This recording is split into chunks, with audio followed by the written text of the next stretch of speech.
So this is Kiana with ThisIsRnB.com. And I'm Khadija, and we're here with the beautiful and highly talented V Bozeman. How are you? I'm good. How are you guys? We're well. People may not realize, but you've been in the industry since 2011 with writing credits on Lloyd's hit, Lay It Down. Can you tell us what that was like for being your first thing out there to the world? Yeah, that was really actually awesome. It was when I first moved to Atlanta from LA and getting my feet wet when it comes to, just stepping out there in the professional realm of entertainment. And so I was working a lot with Jasper, that works very closely with Lloyd. And we would just always be together, just vibing, being artists, and just hungry and creative. And he was working on his album during that time. We were working on, and I was just, trying to perfect my writing and working with anybody I could. But, me and Lloyd had a real cool connection, and it was just awesome. Everything about that time period. Yeah. Yeah. So walk us through writing your breakout song with What Is Love, which ended up being featured on Empire. And then it turns up that you actually end up on Empire. I mean, talk about a breakout career. How did that go for you? How was that? It was really, I wasn't expecting all of that to come from Empire. I knew Empire was going to be big, but I didn't think that people were going to just be so connected to What Is Love. But it makes sense because it applies to the human condition. So I get it. Me and Jim Beans wrote that song very, very late in the night time when we were at the studio, and we were I was working with Timbaland. I was signed to Timbaland at the time. And Jim was like, yo, we got to do an Empire song. And I think we should just do it now. And it was 4 a.m. I was like 4 a.m, right now. He was all yeah, let's do it. I was like, okay. So, we just came up with this amazing song, and we wanted it to be something fitting for, my brand, as far as, what I represent, and for Empire when it comes to that scene. It's a very powerful scene. So I think we just had that in mind. And I don't know, magic was just made. It wasn't that intentional. You know what I mean? It was just, we were in the moment and it happened. Lee Daniels came to the studio. Was like, oh my God. He just loved it. And little did I know he was going to put it in the first scene. You know what I mean? So a lot of magic happened with that song, Empire, and that whole first season that I'm so proud of. Definitely. Okay. And that the video alone is it's so simple, but it's just you. And I feel like nowadays we really don't see that from a lot of singers. It's a lot of fluff, and which we love. Don't get me wrong. We love all of the scene and creating that ambiance for us. But you just kept it really simplistic with you, your voice. And it was just beautiful. Thank you. I mean, I really strongly believe in less is more. You know what I mean? You don't always have to have the bells and whistles. People just really, when you can connect with people through your art, you don't have to do too much. True. And so I always keep that at the forefront of, my creative process when I'm doing something and presenting it to the people. Okay. So you talked about that scene being powerful and magical. You definitely have that Black girl magic. You exude strength, confidence, intelligence. Tell me about some of the women in your life growing up and how those experiences and interactions shaped you and your music. It really has shaped me as a Black woman, as a woman, period, in the world, in the industry. It's just created a very solid foundation. I grew up in a house full of women. My grandmother, my aunties, my older sister. I was a baby, my mother. So I'm just watching everybody. And thank God that I had so many amazing examples of strong, intelligent, driven, amazing women. I've seen so many processes from my grandmother to my mother, to my aunts, to my sisters. I've seen them go through all types of things. And it's really equipped me to learn how to move in a world and move in this belly of the beast of this industry. I really am solid and firm in who I am. And I'm very unapologetic about that. And my family and the women that surrounds me to this day, for my best friends, they're all queens. My manager, Monica Payne, she's a queen. Like, I surround myself with rich women when it comes to the spirit, when it comes to their knowingness, when it comes to their Blackness, everything. I do not play about that. You are definitely conscious and authentic. You seem to speak your mind and move on your and do what you want on your terms. So has that created some obstacles or barriers in the industry for you? You know, early on, it did. When you're young, people, and you're new and fresh to the industry, you come across a lot of wolves. People try you, and they see how far they can go. And I just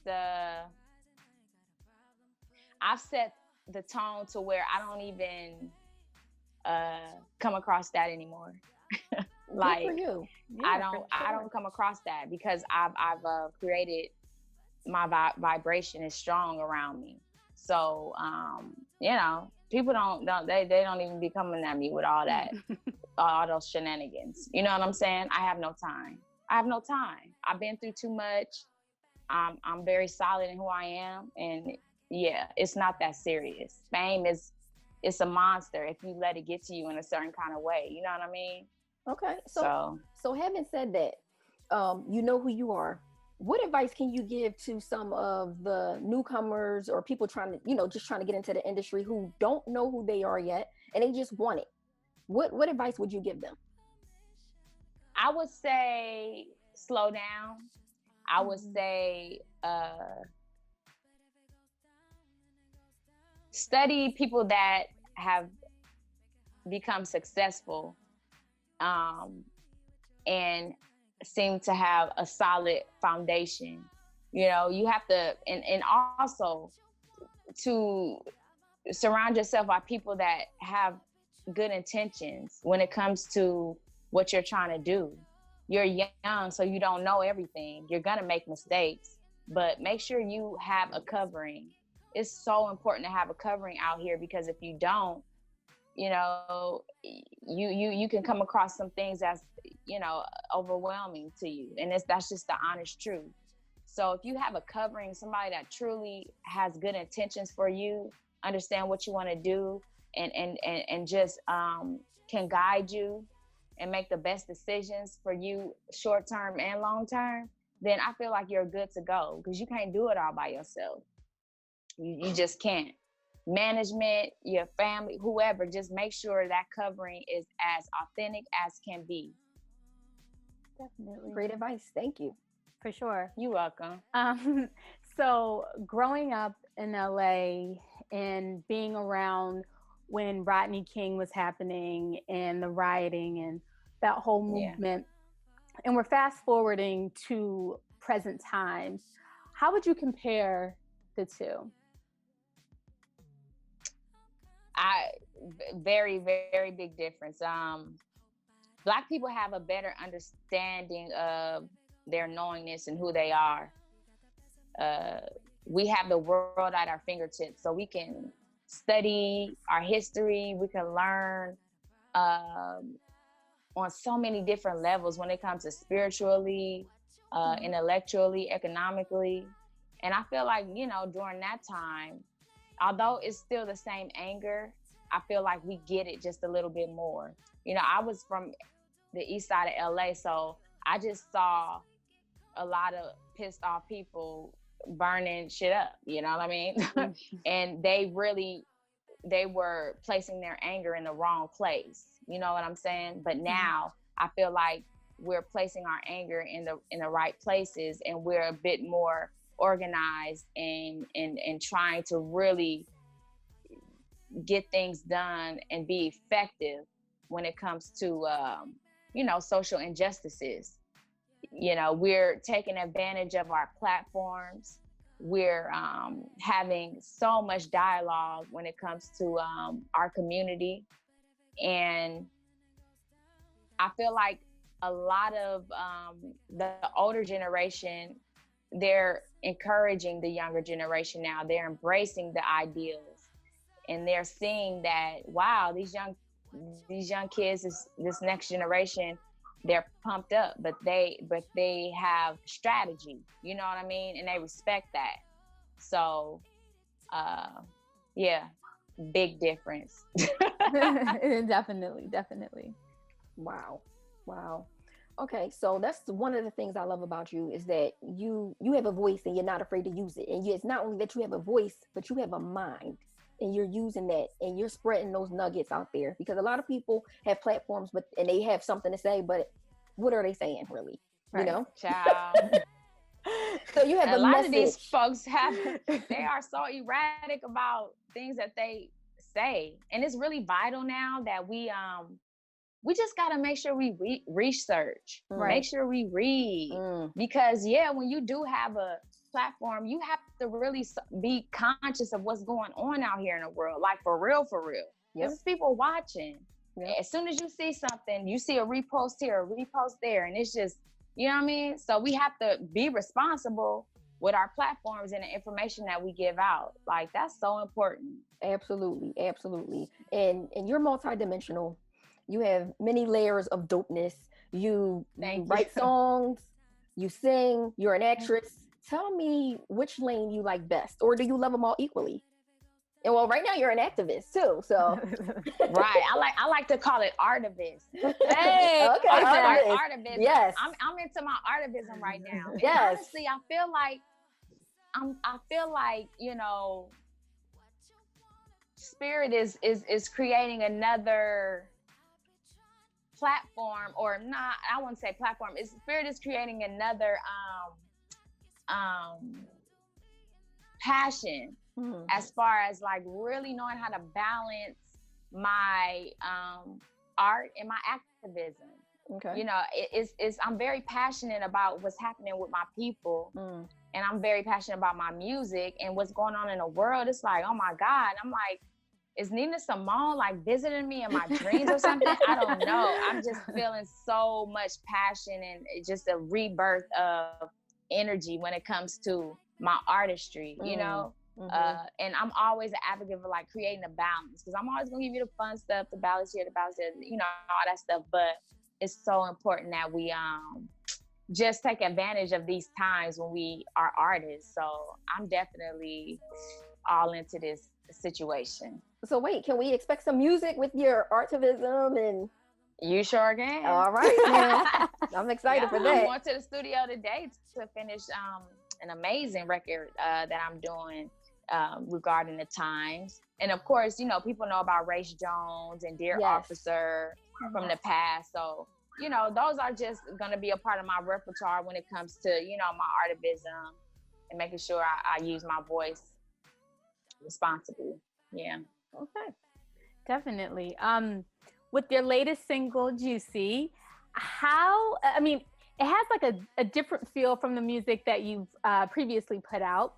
How did you approach such an iconic song, from Juicy Fruit in the 80s to Biggie flipping the switch in the 90s and to you bringing it back to the original genre of R&B? Yeah, I love M2Ma's Juicy, always have. And shout out to Jim Beans again that did What Is Love. He was like, yo, let's do Juicy. And I'm like, Juicy? I was like, okay. He was like, we could do it, B. We could do it. Because, you know, that's an icon, too. Right. That's no joke. You know what I'm saying? He was like, you could do it. Let's just do it. Just go in the booth and just vibe out. So I was like, okay.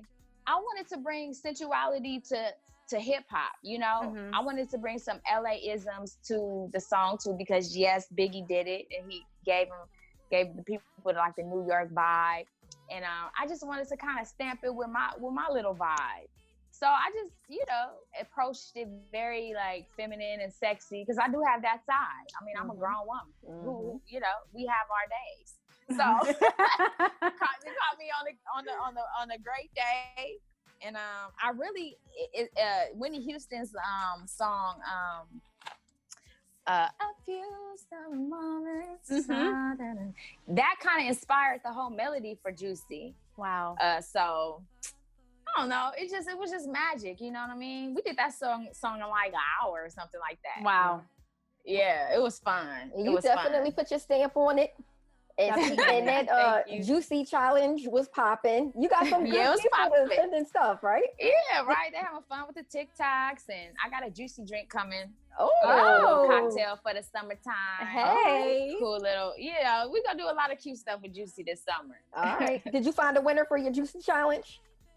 Not yet. I'm trying to find somebody that's. I'm about to do another challenge because you know the uprisings kind of put a halt in a lot of things, and you have to be respectful of what's going on. Right. But I'm going to put out another challenge where I'm going to pick like the beauty of the week or something. You remember how Jet used to do this? Yes. I'm gonna like connect out with Juicy and see, you know, who gonna give it up the illest. Yes. And then they'll win a $500. Oh, I love that. I love it. I love Isn't that fun? So much fun. So wait, I hear a dog in the background. Exclusive. I was about to say it's exclusive on ThisIsRnB.com. You heard it first.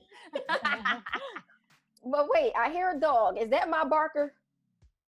No, that's not my barker. Oh, Somebody stole my dog. Somebody stole you my never barker. got her back. Mm-hmm. That's awful. Shame on you, whoever you are that took her dog. Yeah. That's crazy. Yeah.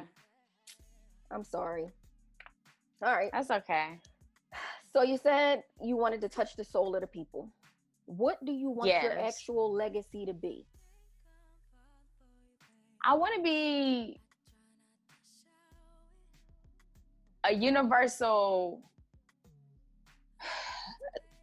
soul singer, a universal artist that just touched the hearts and souls of the people through whatever I do in my art. You know what I mean? I've traveled the road less traveled, so to even just be here, present today, and to be somewhat, you know, relevant is a blessing, you know?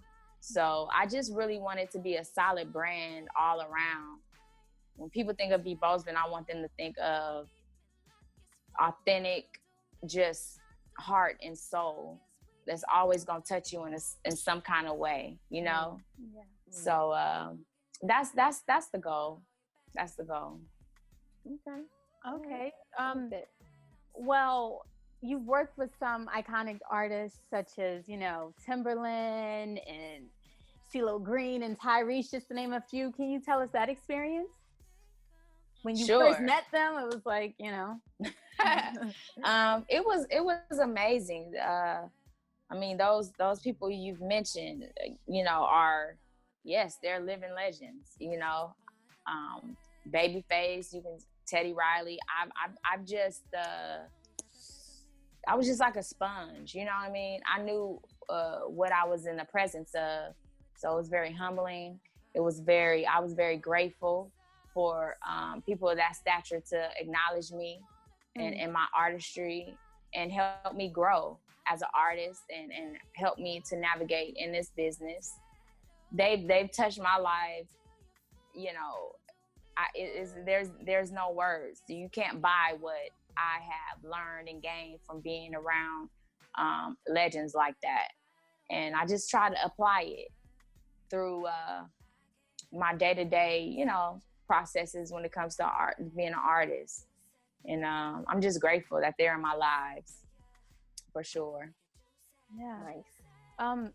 So what can your fans expect from your upcoming project? They can expect complete rawness. They can expect all the layers that make me up, the fabrics of who I am. And I'm just excited that I get to share that finally, because, you know, people are used to me, you know, in a certain kind of light because I was either attached to this or that, or, you know what I mean? Right. And now, you know, this album and how I want to, you know, lay it out is all me. And I'm just excited for people to experience the different layers. Mm-hmm. I'm just ready for that. Like, I'm so versatile when it comes to my music, So I hope people enjoy it. You know, a lot of people, they love What Is Love. And don't get me wrong, trust me, I love What Is Love. I'll be singing that till my grave, okay? Right. But I'm like, please, y'all, just be open to other things. Something new, right? Something new, yes. And amazing music.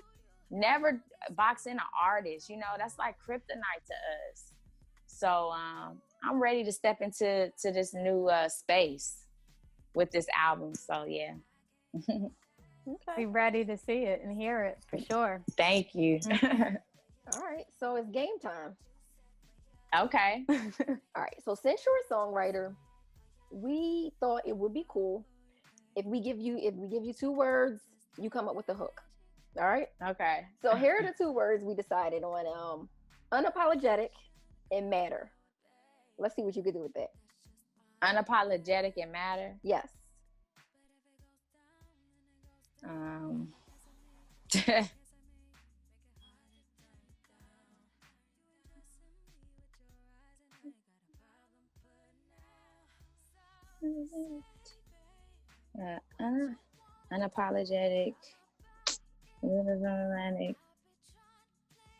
Unapologetic.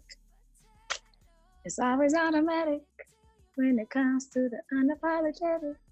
Unapologetic.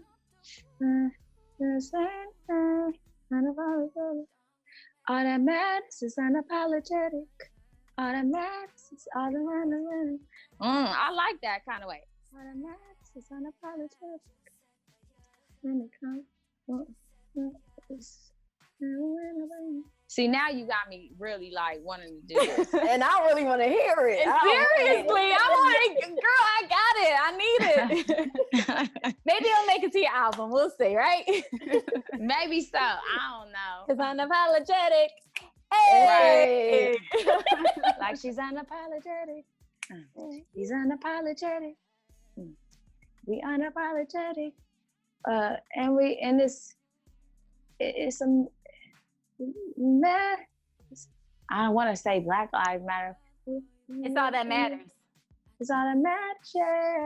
Yeah. Hey! He's unapologetic. Hey! He's unapologetic. Yeah. We unapologetic. It's all that matters. I don't know. Yeah. That's all I got. Oh man. ThisIsRnB.com. Did you hear that R&B flowing? I'm just saying. Yes. That was awesome. So what's next for you? What's next? Well, of course, the album. It's about 75% done. Should be out by the time summer is, wrapping up. And I have a couple of singles coming out.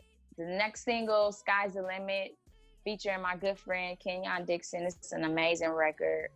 And also I have a series, Howard High, that just got greenlit for its 2nd season. Hey. And then Sacrifice, starring Paula Patton, that series that I'm in got greenlit for the 2nd season. So we're gonna be starting production with all of that, and I'm very excited. And just wrapping up this album and, using my platform and my big old mouth to hold these folks accountable out here that's trying to attack us. That's basically. That's so awesome. I'm excited for you. For sure. Thank you. Thank you. Even though you did just sing a little, but can you sing your, all-time favorite song? Just a little snippet of something that is like always in your heart. Maybe you loved singing it as a kid, and that's when you realized you knew you could sing. Anything. I one of my favorite songs is really not that popular, It's okay. But it's always been like my favorite song. I think it was on Kirk Franklin's first album. It goes, look in my eyes and you will see the way that real love used to be. When the flowers bloomed in the springtime and happiness was all of mine. It's hard to let my feelings show, but I've got to let somebody know about the love that Jesus has given me. He loosed my shackles and he set me free. Is this a dream or is this reality? Have I finally found someone who loves me? It's just a little song I love. Ooh, Oh, that I sing sometimes. yes. you can sing it Yes. all the It's so time. I old. mean, I can listen You to that all sang, the time. girl. Wow, that was beautiful. Really. Definitely. Thank you. So where can people connect with you? Child, I'm all over social media, from Twitter, V Bozeman Music, to my YouTube, V Bozeman, Instagram, V Bozeman. I'm everywhere. Facebook, V Bozeman. Talking some type of talk, okay? And updating the people. That's right. I'm everywhere. That's right. So I want everybody to go stream Juicy. It's on all platforms. Do the Juicy challenge. Do it all. Yes. I'm so excited for you and to see what's next for you. You've done a lot, but it's so much more to come from you. You have a lot to offer. We chose the two words unapologetic and matter because you are showing this industry what, how it is, and you're unapologetic about it.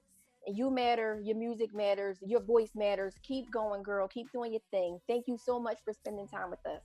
Thank you so much for that. I really, really appreciate that and the acknowledgement. Anytime you guys need me, I'm here. Just call and I'll be coming. We will. We will. Thank you so much. Thank you. For